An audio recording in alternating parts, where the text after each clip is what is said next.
मुंबईतली ही महिला मंत्री गिरीश महाजनांवरती चांगलीच भडकली आहे। तिचा संताप इतका अनावर झालाय की तिने महाजनांची सर्वांसमोरच चांगलीच खरडपट्टी काढली आहे। आता नेमकं झालंय काय की लोकसभेमध्ये महिला आरक्षण विधेयक हे नामंजूर झालं होतं। यानंतर भाजपचे नेते चवताळून उठलेत। त्यांनी ठिकठिकाणी पत्रकार परिषदा घेतल्या, अनेक ठिकाणी आंदोलनं केली आणि विरोधक हे महिला आरक्षणाच्या विरोधात आहेत असा कांगावा करायला त्यांनी सुरुवात केली होती। मुख्यमंत्री देवेंद्र फडणवीसांनी सुद्धा महाराष्ट्रामध्ये पत्रकार परिषद घेतली आणि विरोधकांवर आगपाखड केली।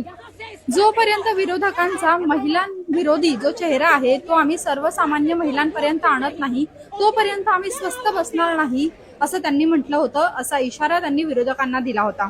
याच संदर्भात मुंबईच्या वरळी डोम मध्ये महायुतीच्या नेत्यांनी मोर्चाचं आयोजन केलं होतं आणि यामुळे मोठ्या प्रमाणात वाहतूक कोंडी झाली।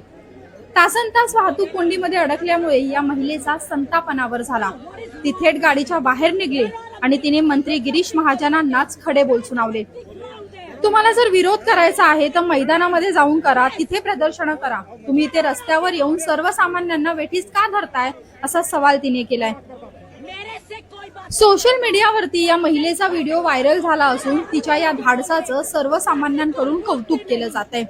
या महिलेने जे धाडस दाखवलं आहे, जो जाब विचारला आहे, तो जर भारतातल्या प्रत्येक जागरूक नागरिकाने विचारला तर ह्या नेत्यांनी जे सर्वसामान्यांना वेठीस धरलेलं आहे ते हेच करणं सोडून देतील आणि ते पुढच्या वेळी जेव्हा जेव्हा रस्त्यावरती उतरतील, लोक जेव्हा ट्रॅफिक मध्ये अडकतील, यांच्या व्हीआयपी मुवमेंटमुळे जेव्हा सर्वसामान्यांना त्रास होईल हे जेव्हा त्यांच्या लक्षात येईल त्याच वेळेला ते हे सगळं करणं बंद करतील।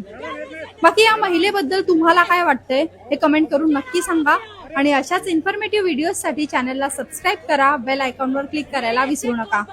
तुम्ही जर इंस्टाग्रामवर हा व्हिडिओ पाहत असाल तर तिथे सुद्धा नक्की फॉलो करून जा।